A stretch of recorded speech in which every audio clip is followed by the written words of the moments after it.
Hi! Ito na naman po si Liz Nurse Organist. Ang topic po natin ngayon ay tungkol sa pagnanakaw ng mga underwear like panty at bra. Ano yung mga posibleng dahilan po nito? Siguro may idea po yung iba sa inyo. Ang topic po natin ay reaction video muna po tayo ulit sa Ka-Business Official Vlogs. Ang napili ko pong bigyan ng reaction today ay si Kuya Bong. Si Kuya Bong po ng Ka-Business Official ay isang dating nangangalakal po na siyang tinulungan ni Mr. and Mrs. Ka-Business. Tinulungan po nila siya at si Kuya Bong po ay meron po pagkahumaling sa alak at hindi ko lang sure kung pati sa pinagbabawal na gamot. So, tinulungan po nila si Kuya Bong at pinarehab. At nung nakalabas, binigyan po ng bahay at hanggang ngayon ay binabalik-balikan pa rin po. And recently, nung hindi po siya masyadong pumapasok nung December, pinuntahan po nila yung kanyang tahanan. Eh wala po si Kuya Bong noon sa kanyang bahay. Nakita po, nagulat po ang lahat. Sila Mrs. Ka-Business, pati po yung mga hagwang, nakita po nila na may mga damit po ng babae, mga gamit po na matagal na nilang hinahanap, at ang di sinasadya ay yung damit po ni Budang. Yun po, si Budang ay anak po ni Mr. and Mrs. Ka-Business. Siyempre, nakakalungkot, nakakagalit talaga yung nangyari. Pero, at the end of the day, ang ginawa po nila, Mr. and Mrs. Ka-Business, ay inunawa pa rin po yung kalagayan ni Kuya Bong. Kasi kung sa ibang tao po yung nangyari, malamang pinakulong na po si Kuya Bong. Pero maraming salamat na lamang po at malawak ang pangunawa ng Ka-Business family. So by the way, sana suportahan din po natin ang Ka-Business Official, Ka-Business Family at Papa Dins TV. Ganoon din po kay Kuya Thinking Body para po maintindihan po ninyo, makarelate po kayo sa mga sinasabi ko po. So, ang videong ito ay para po kay Kuya Bong sa Ka-Business Family at sa lahat po ng mga kababayan po natin na naka-encounter po ng ganitong sitwasyon na may nakilala sila or may kakilala sila na ganito ang ginagawa or ginawa na nangunguha ng mga gamit or underwear specifically. Yung mga sasabihin ko ay posibleng dahilan po ng pangunguha ng underwear. Hindi ko po sinasabi na ganito si Kuya Bong, ganito siya. So mga posibleng dahilan lang po. Kasi ang magsasabi ng diagnosis, formal diagnosis po para kay Kuya Bong ay mental health doctor, mga psychiatrist. Kaya marapat lamang sana na siya ay magpakonsulta para malaman kung ano talaga yung kanyang kondisyon or pinagdadaanan. Possible cause number 1, kleptomania. Ito po ay tinatawag na impulse control disorder.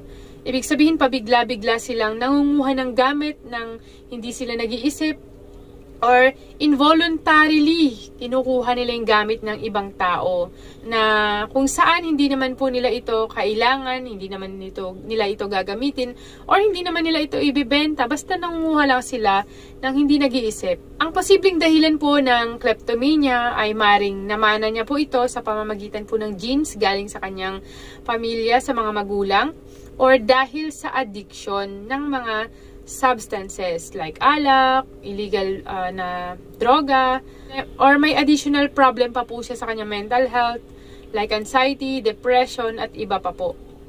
Number 2, fetishistic disorder.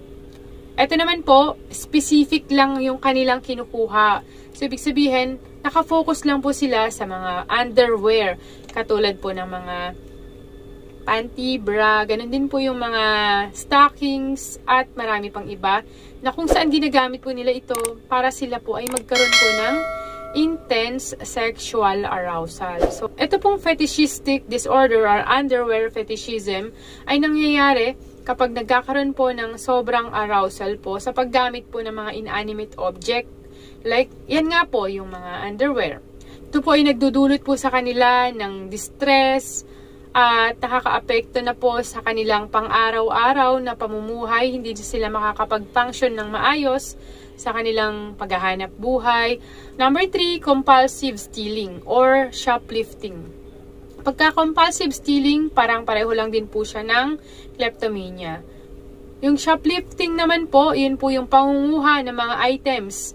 Saan? Sa grocery store, sa mga tindahan, sa mga palengke. Which is, yung mga kinukuha po nila, hindi naman talaga nila gagamitin. Or hindi naman nila kailangang ibenta. Basta kukuha lang sila. Yun yung medyo delikado po dito dahil kapag nahuli ay pwedeng makasuhan. Kaya kapag may mga ganyang tao or may mga kasama po kayong ganyan, like si Kuya Bong, hindi ko naman sinasabing ganun si Kuya Bong, medyo dapat aware po kayo sa kanila kasi baka makagawa po sila ng ganun at sila po ay mapahamak. So, advice ko po sa mga kagwang, sa ka-business family na medyo tignan-tignan nyo lang po si Kuya Bong. Lalong-lalo na kung nasa mga groceries po kayo, nasa palengke. Pero wag naman sana siyang makagawa ng ganun kasi pwede niyang ikapahamak. Ano pa po yung mga posibleng dahilan ng pangunguha ng underwear? Maring ang tao po na ito ay nakakaranas po ng antisocial personality disorder.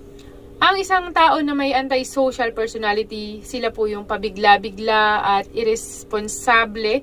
At sila po ay manipulative, tuso, mapanlin lang, walang ingat, or walang pakialam sa pakiramdam po ng ibang tao. Minsan nakikitaan ko si Kuya Bong ng ganun. Hayaan mo sila, parang ganun.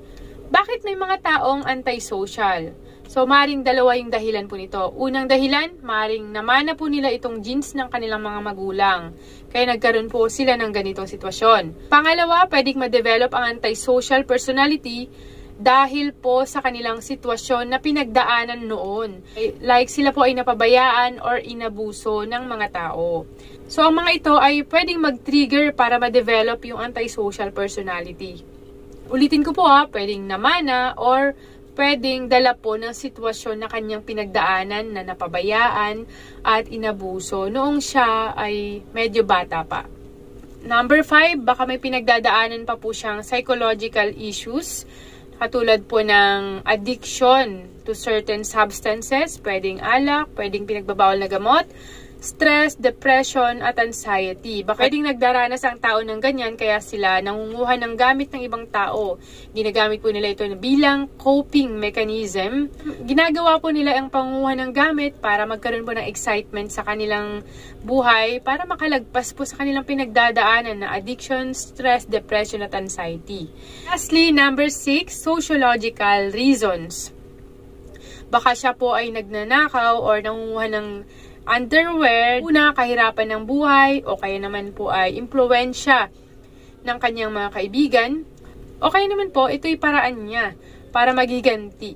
Okay, hindi natin alam kung saan.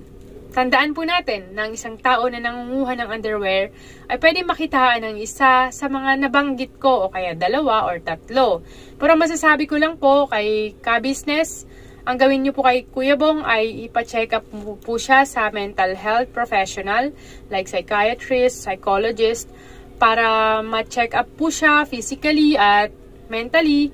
Matanong po kung ano yung mga nag-trigger sa kanya para gawin niya po ang mga yon. Kasi alam ko kailangan niya po ng gamutan at therapy. Well, sa huli gusto ko lang po i-congratulate ang ka-business official dahil po sila ay nakabili kay Wakiwak TV ng 2 hectares na lupa na kung saan dito po nila itatayo ang Ka-Business Foundation and Rehabilitation Center. So, dito po nila dadalhin yung mga ganitong may pinagdadaanan sa kanilang mental health like Kuya Bong, Kuya Jonathan. So, napakalaking tulong po nito sa ating lipunan at congratulations po. Deserve nyo po yan, Ka-Business. Salute po. Sana po ay makabalik po ako sa inyong muli. Okay, tandaan po natin kapag naka-encounter po kayo ng mga ganitong tao na nangunguha ng gamit or underwear, ay wag po sana natin silang husgahan, unawain po natin sila at maipagmalasakit. At sana po ay mai-refer po sila sa mga mental health facilities para sila po ay maipagamot at malunasan ang kanilang mga pinagdadaanan. So, hanggang dito na lang po muna. Maraming salamat po. Shoutout po sa lahat ng mga bago kong subscribers galing po sa Ka-Business Official. Welcome po kayo. Sana po ay lagi nyo pong suportahan ang aking videos. Okay, ingat po kayong lagi. Always pray, always smile, and I love you all. Bye-bye po.